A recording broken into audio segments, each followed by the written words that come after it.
and all I've done before the session is go make myself a cup of coffee. Because that's all I need to do, because I have to trust what's inside me. In the same way that with the long distance walking, you've just got to trust what's inside you, and you've got to notice if something's a bit off, and you've got to do something about it quickly. But otherwise you just trust the process. Welcome to the Coaching Studio. I'm your host, Lyssa deHart, and today I have the distinct pleasure of sitting down with Claire Pedrick, MCC with the International Coaching Federation. Claire is the author of Simplifying Coaching 2020 and the co-author of The Human Behind the Coach 2023. Her insights into partnering with clients are refreshingly down to earth and deeply impactful. Claire describes herself simply as a human who facilitates other people's thinking. In a world where coaching can sometimes feel overwhelming, Claire's approach cuts through the complexity, showing us how powerful simplicity can be. In addition to her coaching mastery, Claire is an adventurer.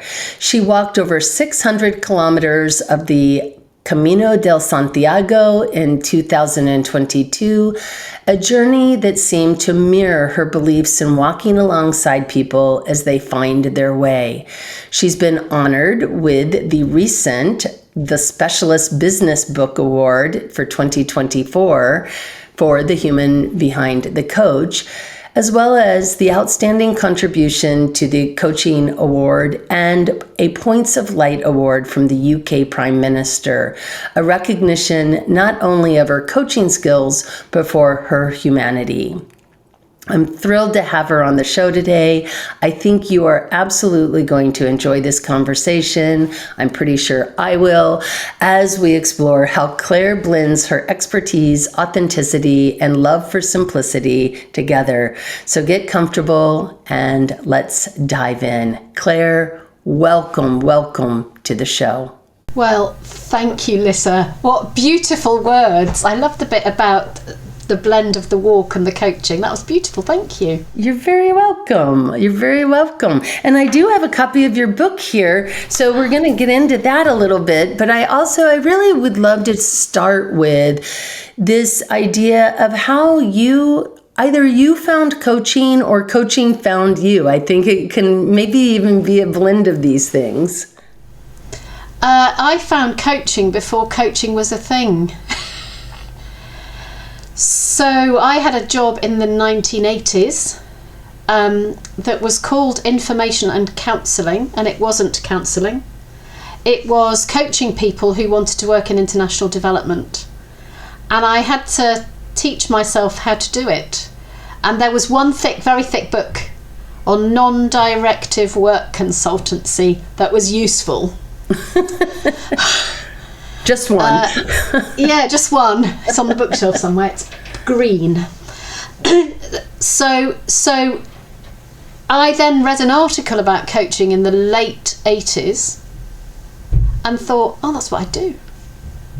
No, actually, I think it was the late 90s. Yeah, it was the late 90s, so it was 10 years later. I read an article about coaching and thought, that's what I do.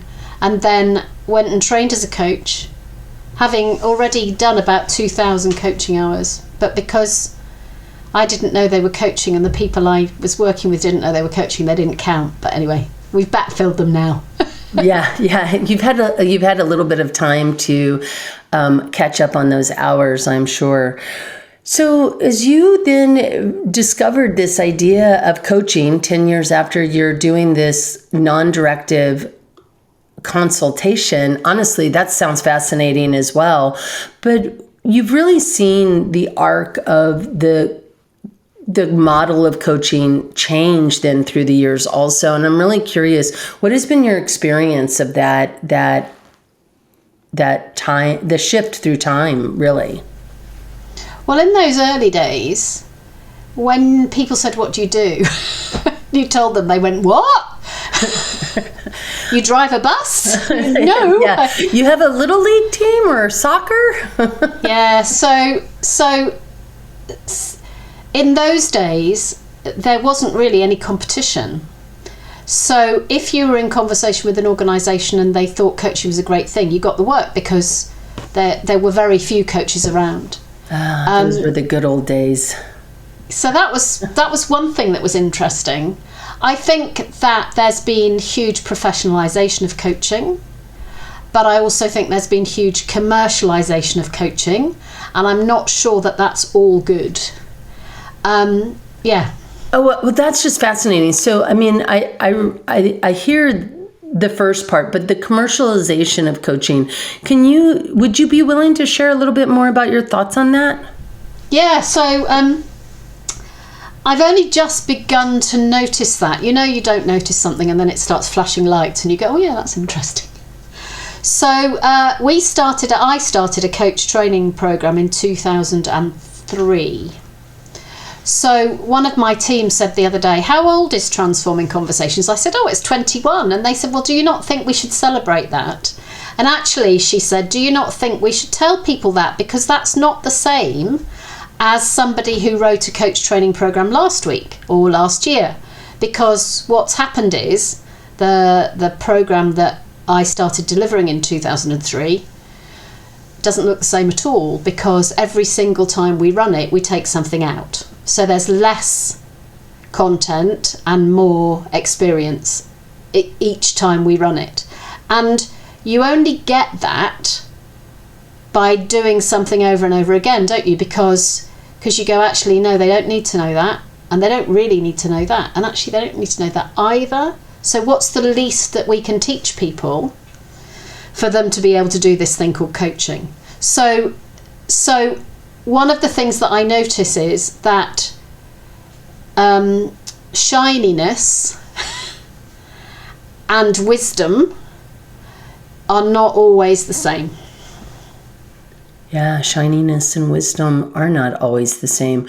So the tension, if I'm hearing you correctly, really is also we've got this marketplace of things and celebrating every marker. And you're like, well, the book, we don't want to bring out the book again because we don't even teach the way that we taught in the book back then. And so the tension between how do you keep yourself out there and relevant, but also how do you honor the process that you're talking about, which is really in this idea of the more that you're sort of the reductive quality of taking out these parts of the training to really get it down to what is essentially the most important things for people to be learning, fits in with this idea of simplicity that seems to be important as well. As you think about then your own coaching and that transformation that you've made, how has coaching become more simplified for you personally? I have shorter sessions. Yeah. Sometimes 10 minutes is enough. Yeah. I think that in most transformational coaching, something happens at some point during the conversation and it shifts everything. And I think that if we've done that, we've done a good job. And sometimes that happens in the first 5 minutes. And to do more is actually doing a disservice to what went before, because somebody needs to sit with and live with what they now understand or feel or experience about the thing that they've brought, and to go through a list of, right, now what are we going to do? Actually, they'd be better to go for a walk than to stay with me in the rest of the conversation. So I think I've always thought that was true, and I think now I'm just more confident to say, I wonder whether we've done enough now. Hi, Lyssa here. I want to interrupt real quick and just say thank you for being a viewer on this channel. I very much appreciate you being here. And I'd also like to make an invitation to you. I love to meet people and have more one-to-one interactions with them. And to that end, I have a monthly coaching Q&A. We cover all kinds of topics, coaching related, and I would love to invite you, my treat, to that monthly coaching, those monthly coaching sessions. You can find a link below, and I want to just say thank you, and I look forward to meeting you on a monthly Q&A soon. Cheers. And now back to your regularly scheduled programming. Well, and I'm fascinated by this because, I mean, with the ICF, they're like, it has to be at least 20 minutes long and it can't be longer than 60. And I get the not longer than 60 part because as an assessor, that's a long assessment to do. But to your point, I mean, at what point has the client gotten what they need from the conversation? Is it really that we need to keep talking so that we spend this time that we have allotted? That's a really interesting perspective. I hadn't not thought about it or thought about it. It kind of just sort of wasn't in my radar at all. But I really like the question. How do you decide that with your client? I think you ask them, but I think you also don't decide, we need to talk for half an hour before we can do any work so that they trust me. So my belief when I coach someone is that they trust me unless they don't. And I think I've got a pretty good sense of getting that right. And if they trust me, we might as well get on with the work. So therefore, in coaching, we're going to get to the work probably much more quickly. Mm-hmm. Because there isn't that slow entry. But one of the disadvantages of a slow entry is that it might build trust, but it also teaches people that coaching is about a slow entry. And it can lull them into a conversation. So if we start having a conversation that's like a chat, why would we suddenly start doing some work? Because we were just having a chat and now suddenly we're doing something else. So I'm a great believer, just get on with it. I probably did, this morning, I did a session that it pushed me right to the edge of all my learning capacity. And it was a demonstration in a training course. And the thing that the person brought was very big and very deep. And one of the things I love about the ICF competencies is, it talks about at the level that we're at, we trust the process. So I'm going, well, we trust the process. Mm-hmm. But the skill is not to say we can't possibly do justice to your very big problem in this very short time. Because I know that what that does is it maximizes the problem and it minimizes the time. So for me, I just said, so you've obviously thought about this for a really long time, a lot. So what do we need to do differently today in this 15 minutes so that you start to look at it differently? And guess what? I think that's really... She told me. Yeah, well, go figure. It's a big belief of mine. If you ask people, they will tell you. But I love that also, which is you have this opportunity not to say no to whatever the big thing is, but rather, how do you want to explore this in the time that we have allotted to us for this exploration, setting those parameters of that container of the space that we're going to be working in so the client can determine for themselves what's going to be the most important element of this. I had a similar experience that you're talking about in a coaching demonstration, and somebody brought a really big topic. And instead of being like, oh, that's too big of a topic, I did what you're talking about, which is that, like, this sounds important. It's clearly important because you brought it forward. What's the piece that's most important for us to explore then in the time that we have together? And so I love what you're talking about, and I'm really amplifying it because I think it's so important that coaches don't take their own assumption of whether or not the client can do this in 15 minutes or not.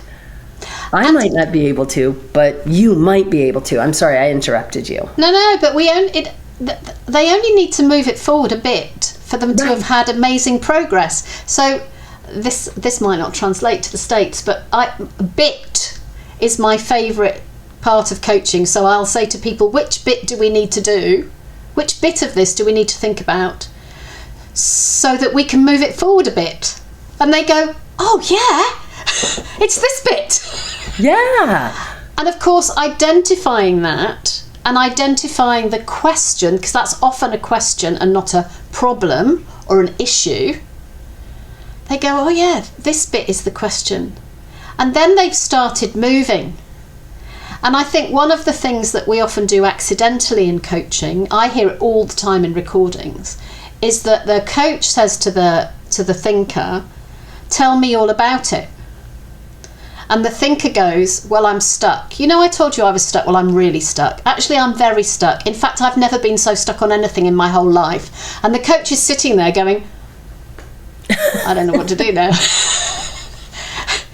Whereas if you ask somebody what their question is and not what their problem or their issue is, then suddenly they get beyond the stuck bit into the question bit, and they're already moving, and then suddenly the coaching becomes much simpler. Yeah, it really is that partnership piece. And to your point too, asking when people are stuck, how does that feel, is really not the most useful question we could be asking at all.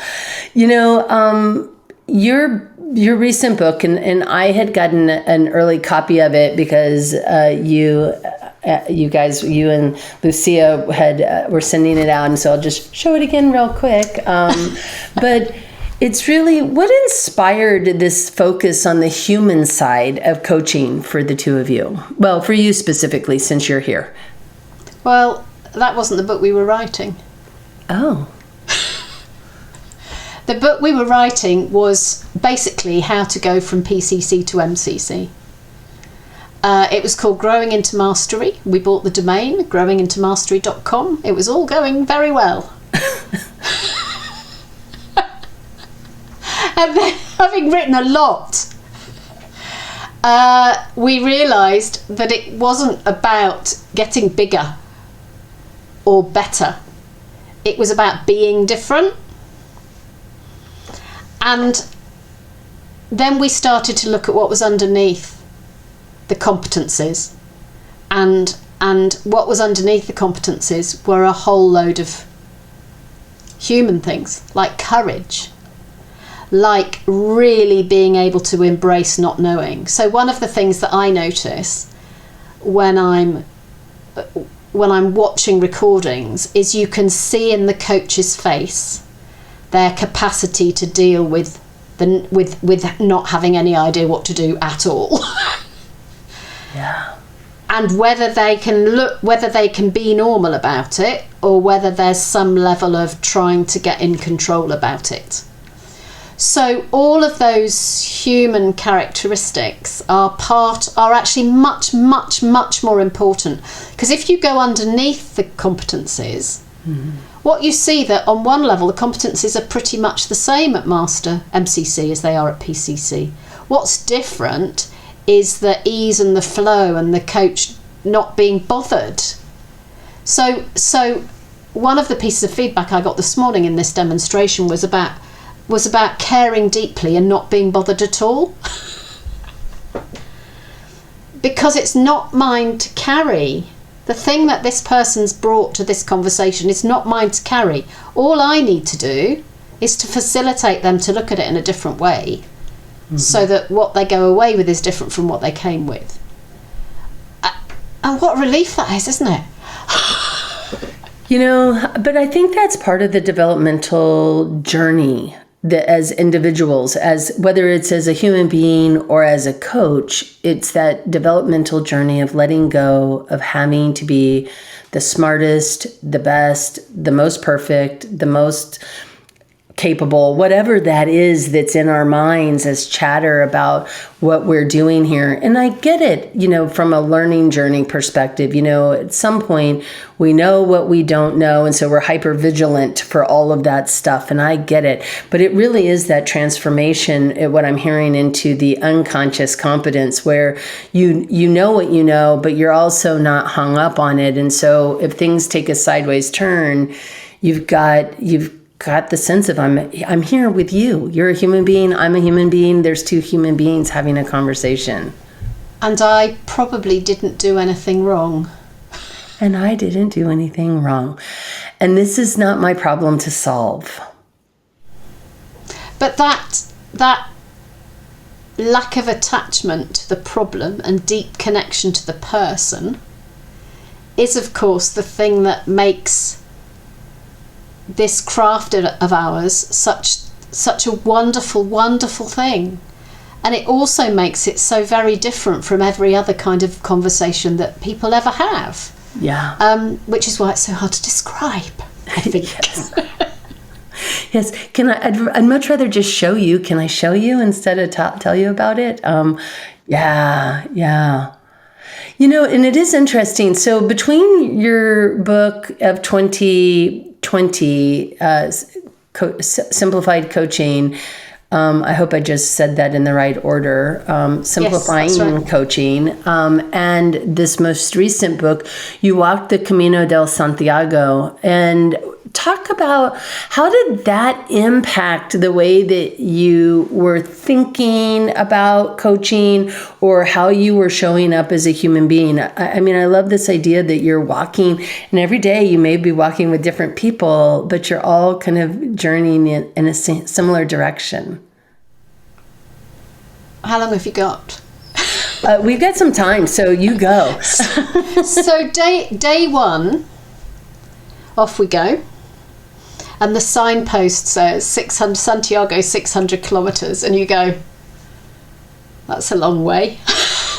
But you have to not think about that. All you think about is, where are we going today?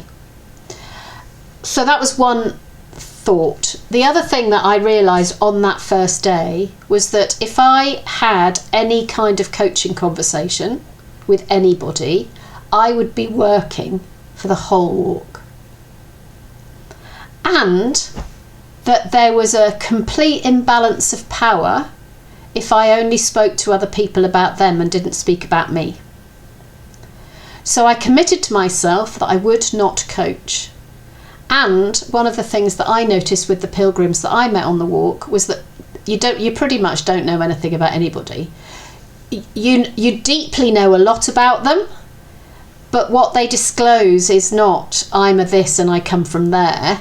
What they disclose is their reason for walking, which is often a really deep human reason for something. So we were walking to remember a friend who died because he made us promise we'd do it before he died. He made us promise we'd walk the Camino and get a tattoo, so we did. So there was something on that walk about deep human connection that really enabled me to feel seen and heard and felt.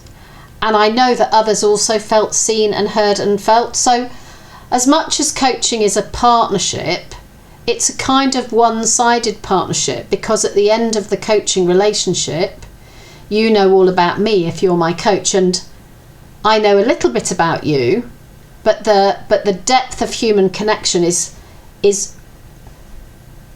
the known bit of human connection is a bit one-sided. Yeah. The felt sense of human connection might be two-way, but it's just a bit different. So really experiencing it, and I've now started some walks for coaches here where I live, and other people in the UK who've said, we'd really love to come on your walk and it's too far, have also started walks for coaches. And what I'm noticing is, we had one on Saturday, is that there's a soul connection when you're walking. And the people that I walk with here locally, some of them have become soul friends, because we're next to each other, we're just travelling together, and that depth has happened quite quickly and quite deeply with some people in the most beautiful, beautiful way. And I think that, for me, I think it's really important to expose myself to be known by others, because other people are exposing themselves to be known by me. Yeah, it is being on, I don't know, I used to describe it in therapy as like I'm sitting in this chair today, but I've sat in that chair before and I'll sit in that chair again, that kind of the switching of the chairs. But that sense of the coaches need to have these relationships also that are who are we? Who are we being? What is important to us as well?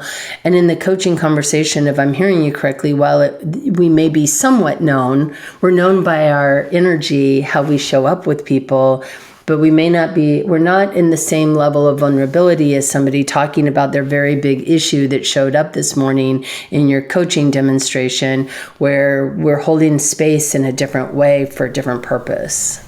Yeah. And I think the other thing about walking is that you get so immersed into not knowing. So I did my first long walk in, I think it was 2002, where I walked across the Sinai Desert in Egypt for 5 or 6 days, and it was 40 degrees hot, so that's 100 and a lot. It's 100 and a lot, yes. And one of the walkers collapsed.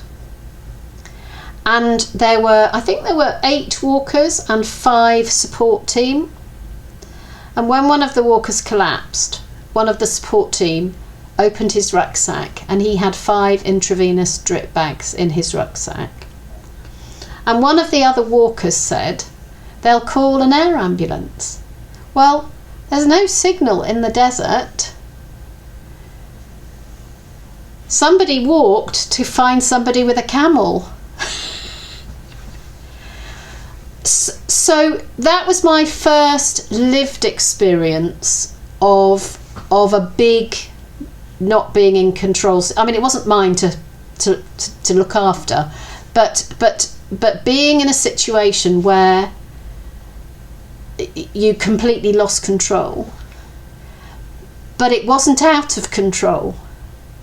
So that line in The Human Behind the Coach that says great coaching is about being in control and not being out of control really comes from lived experience. And there's a beautiful space, I think, between I need to be in control and I'm out of control, where we do our best work. Yeah, so but we've got to stop preparing. Well, we can get into the downside of performative coaching anytime you want, but I really, that idea of I am not in control, but I am also not out of control. I'm in that liminal space between those two, holding them both. And I think I think in many ways, this is where I think for you, the walking becomes, I'm guessing here, please correct me if I'm wrong, but it's almost like a walking meditation. It's a place where you train your mind to be in that space of knowing and not knowing, not control and not control, like in those spaces between where we learn how to manage our reactions and responses to the things that are happening around us. I don't know what's showing up as I say that. I don't think it was that intentional. I think it may not be that intentional, no. but what was the outcome for you? So long distance walking, you get there, you have a shower, you eat, you go to bed, you go to sleep, you get up in the morning, and you do it again. So you don't have to think about anything apart from what's happening right now in this moment. And that's so releasing. And you don't have to do anything else apart from get up in the morning, walk, get there, get in the shower with your clothes on, because you've also got to wash your clothes, and if you haven't got much soap with you because it's heavy and you don't want any weight on your pack. So there's something about travelling so lightly that really transfers across into the coaching. So I mean, I'd done a lot of training to do that walk, in the same way that, every time I have a coaching conversation, I've trained for 62 years or 35 years if you take my coaching. I've trained and all I've done before the session is go make myself a cup of coffee. Right. Because that's all I need to do, because I have to trust what's inside me. In the same way that with the long distance walking, you've just got to trust what's inside you, and you've got to notice if something's a bit off, and you've got to do something about it quickly. Yeah. But otherwise, you just trust the process. Yeah, but getting there, I think getting to the trust the process piece is that helping yourself learn how to do that, right? Learning how to trust a process, and it could be any process. I'm not a long distance walker, and yet I've found the way to trust that process. And I've done it through other mediums. For me, it's often been through art, because I don't necessarily start with an idea in mind. I'm kind of just see what happens as I'm going and what shows up. And so I think there's lots of ways of doing that. But I do love that even if it isn't intentional, that there is a byproduct of learning to trust yourself within the process. That is really a piece that comes up, because this really takes us into that idea of performative coaching, where I hear coaching conversations and I can tell the person is working really hard to make sure they demonstrate the competencies because they want to do it right, perfect, insert whatever here. And as a result of that, they may be demonstrating the coaching fine, but they haven't found that space that you're talking about where they trust themselves or the person that they're working with in that moment. I love how you called the person or client the thinker. I love that. They're the thinker. And I think it's going to change my viewpoint on this as well. But that transition, right, from that performative piece where I'm worried about how I'm showing up.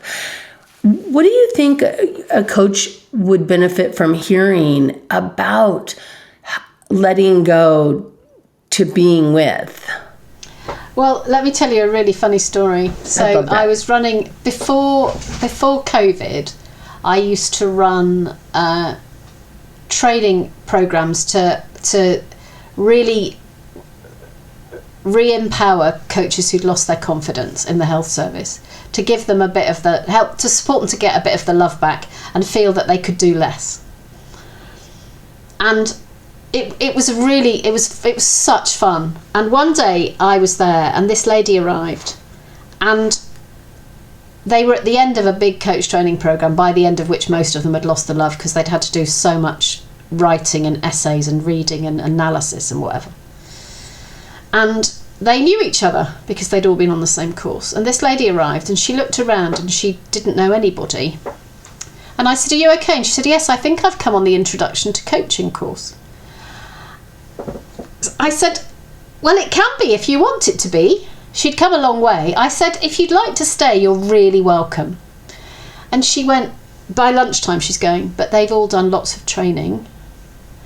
And I've got some questions that you use to establish the coaching agreement on a little card, which I give to people to help them to simplify what they're doing and to be clear what the work is before they start doing the work, which is the whole point of the beginning of the agreement conversation. Setting. Yes. Yeah. Agreement and setting. Yeah, it's just a tiny little card and it's got some questions that set the agreement. So I gave her this card and I said, all you need to do is use those questions. Don't don't go, go slowly. And when it feels like they need another question, ask the next question. And then when you've worked out what you're doing, so the last question is, where should we start? So I say, when you've asked where should we start, they'll have told you where to start, and then do what you've agreed. So she did it, and I could see her from across the room. She's looking really kind of worried. But because she was worried, she didn't say very much. And because she didn't say very much, the person she was coaching did a load of thinking. And they went, "This is amazing. I've got space to think. Now I understand something I didn't understand before." And that goes back to what we were saying before about trusting the process. But I think so often what happens is that the two of you are there in dialogue and they can see or feel or sense that we're about to say something. So they wait for us. So what we're doing is we're interrupting their thinking all the time, because every time we've got our I'm about to speak look, even if we manage not to make a noise, if they think we're about to speak, they'll wait. And so it's so easy, isn't it, to interrupt people's thinking? Well, you have a part in your book on when to interrupt. And so I hear the part, and I have to be honest, just to be fully transparent, there are times when the client says something so incredibly powerful, but they're about to just walk right away from it, that I will be like, I'll make the face. I'll be like, I need, and they'll be like, what just happened? And I'll just like kind of reiterate what I heard them say and ask if that's important. So I think there's places for that disruption. But talk to me about because you write about this, you and Lucia write about this in your book. Yeah, we do. I think, so number one, I think we stop interrupting people thinking. But I think sometimes we interrupt their talking. So with a coaching purpose. So I notice that often as you're beginning to work out what's the work today, and that might take 2 minutes, it might take half an hour, it might take the whole session.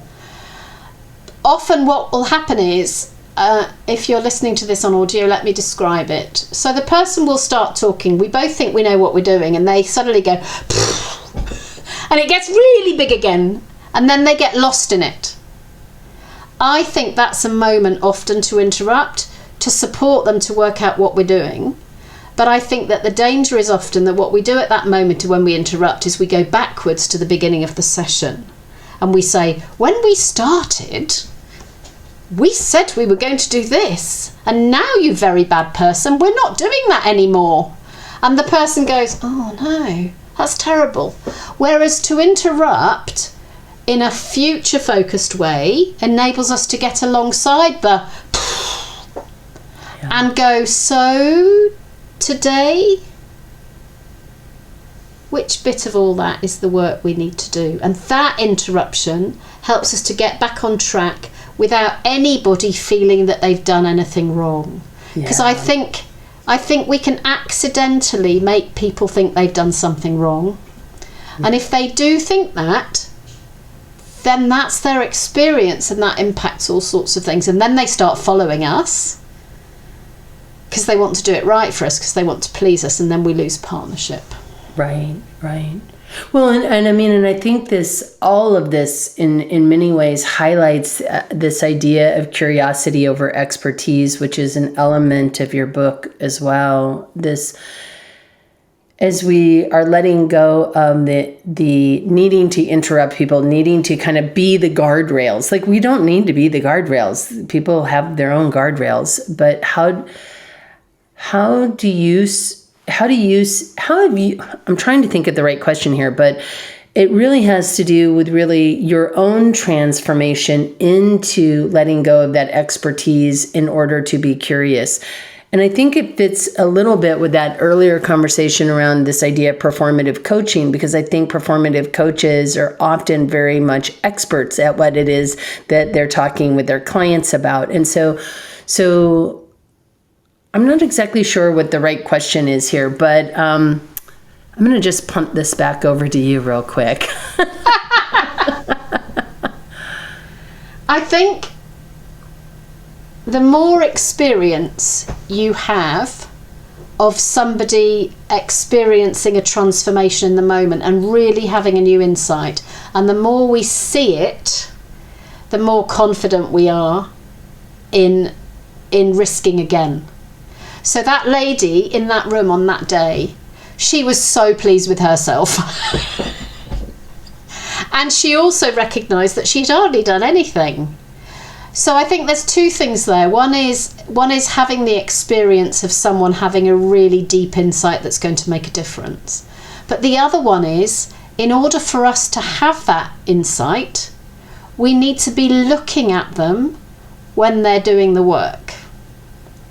And I think often when we are worried about performance, we're looking at our notes, or in our mind, they're being silent, and we're going, oh, now of all the things we talked about and all my very best question in the whole world, which of those things can I bring in when they come back from their silence? They come back from their silence and we're in there with our good idea. But when they come back from their silence, they're not in the same place as they were when they went into the silence, because the silence was really useful. So I in all of our training and in all of our mentoring and in all of the supervision that I do, I tell people that the most important skill in coaching, whether you have sight or in fact whether you're visually impaired, is looking. Because most coach training programs teach you to transmit, they teach you to listen, but they teach you to then say something. But unless we learn the impact of what we say on the person who receives it, which means that we need to look at the thinker, our timing is terrible. So in all of our practice sessions that we have, really when people are coming in, on day one, we say the most important thing that you will learn on this course is to watch somebody thinking and notice when it's happening and notice when it's not happening. Because if they're thinking, let them think. Yeah. And it's that is where the transformation starts happening, isn't it, Lyssa? I mean, it's just unbelievable. And when you've got that experience of watching thinkers think, everything changes then. Yeah. It's beautiful. Everything. Yeah. Yeah, and you talked about it a little bit earlier too. Like there's this disruption of the thinking that when we bring our preconceived question into the space, we can take them right out of that flow of their own thinking. Like we can do it instantly. I mean, we're magically great at interrupting people's flow. And as I'm hearing you, it's like, how do we stay with their flow? How do we really listen to them on multiple levels so that we can just even ask the question of, what did you just learn about yourself in that moment? And how do we stop accidentally changing the subject? So I will try and explain this really quickly. We've got quick tips videos on YouTube, and there's one on there and it's called the mayonnaise. So I learnt to explain this really clearly with a jar of mayonnaise. So let me try and do it without the mayonnaise. And we'll put a link to the YouTube video about the mayonnaise. Fantastic. Too. So the thinker is thinking about something and the coach is noticing what they're noticing. But instead of saying what they saw or heard or sensed, the coach takes what they saw or heard or sensed and makes it into a really beautiful question. The thinker then answers the beautiful question, but the beautiful question wasn't exactly what was seen or heard or sensed. So the beautiful question is a little bit off track.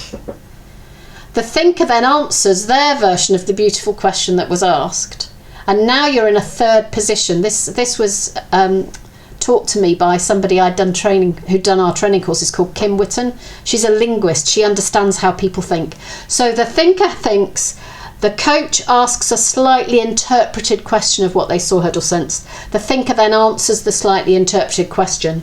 And you're now in a third place that is nowhere near the work. But the work was where the mayonnaise was. So in my first original outline of that, the mayonnaise just happened to be the thing. Because as you can see, I've only got 2 hands and it's easier to demonstrate with 3. Yes. So of course mayonnaise. So you need the mayonnaise to be the third person.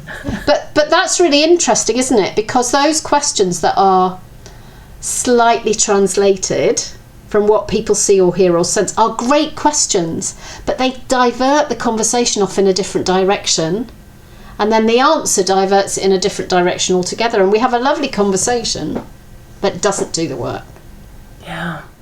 Yeah, and I think there's a skill set that really comes through time and practice. I mean, to your point, you had 5,000 hours prior to coach training, but then, since then you've had all the hours of training. And I think this is my new analogy about my own coaching journey, is sort of how I view myself at this point. I see myself as one of those old 250,000 mile Toyotas. Like I'm going for the 250, 300,000 mile Toyota. And at MCC, I have 2,500 miles on me at MCC. Yeah. So that's a new car. Like, I mean, you can't even get much of a deal on that one, right? Like, that's kind of the new thing. But at like 15, 20, 30,000, I'm still a new car. I bought some cars with more miles than that on it. I've been super happy about it. So if I'm really on a 250, 300,000 mile journey, even as an MCC, we're still young and learning and growing and developing. And I just think that it takes the pressure off to having to be this like, oh, I've made it to whatever, the top of the mountain. There's a top of a mountain, and then there's another mountain, and then there's space, right? Like, it just goes on infinitively. I'm not sure that's a word, but it is now.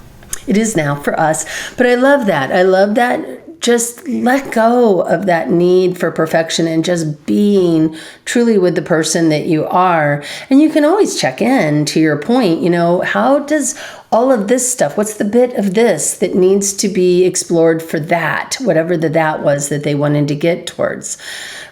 And just let them do the work. I hear people, and I'm sure you do too, some people just don't want to be coached. They just want to be told what to do. What do you say to that when you hear that? Well, there's different ways into that, aren't there, that question. So one of the things that I've been writing about recently is that if somebody if somebody can't leave, we shouldn't be coaching them.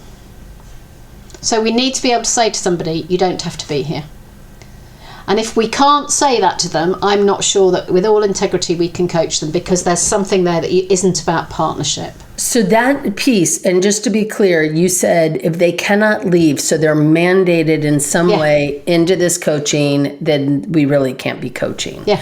And I 100% agree with you. I just wanted to clarify to make sure that's what I had heard. Yeah, that's what I said, because I think otherwise it's not partnership because they feel they've got to be there. I think some people don't want it. Some people don't know what it is and therefore don't want it. Some people have had a bad experience and don't want it again like that. There are so many pieces there.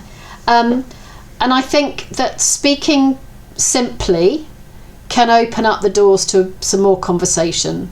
So I might say to somebody when it's unclear whether they want to be there or not, let's just chat, and then we'll work out what we might, what work we could do together that will move this thing forward for you. I don't personally use the coaching word at that point, because the thing they don't get at that point is, what is this stupid coaching thing anyway? Right. So there's something for me about being really normal. Let's work out what we need to do, and then we'll work out what it is. So I will use the coaching word, but I won't go, I'm going to coach you now, because it just doesn't make sense. So ages ago, you asked me about I talked about commercialization and maturity, I think. And I just don't think that the coaching word serves us, because I think some people think they know what it is, some people doesn't agree. And when I train people, I say it doesn't matter. What matters is that there are different ways of having a conversation and they're not the same. It doesn't matter what you call them. So there's something about normalising, I think. Because this is simply a conversation, and, conversation isn't new. No, it isn't, is it? Oh, that's wonderful. Claire, I tend to end the conversation with, who is a person or a book or a resource that you, beyond your own work, and your work is out there, we'll make lots of links to it, but who is somebody or something that really impacted your journey as a coach? It was somebody you've never heard of. Her name is Mary Jo Radcliffe, and she used to be a nun, and she lived in the flat above me in South London, and she taught me how to have better conversations. And she also taught me a whole load, I mean, like a whole load of other stuff. Yeah. Mary Jo. Yeah, it's brilliant. I want to just say how much I appreciate having you be with me here today on the show. Thank you so much. Thank you so much. And congratulations on the award. If you want to hold it up, it would be great. Now we can see me. Because it is the most super shiny thing you've ever seen. It is super shiny, but pretty exciting all together. Very exciting. So awesome. Well, congratulations to both you and Lucia for this beautiful award that you got on your book. And I'll be putting links to everything again. But thank you so much for being on the studio today. Well, thank you for having me. It's been absolutely wonderful.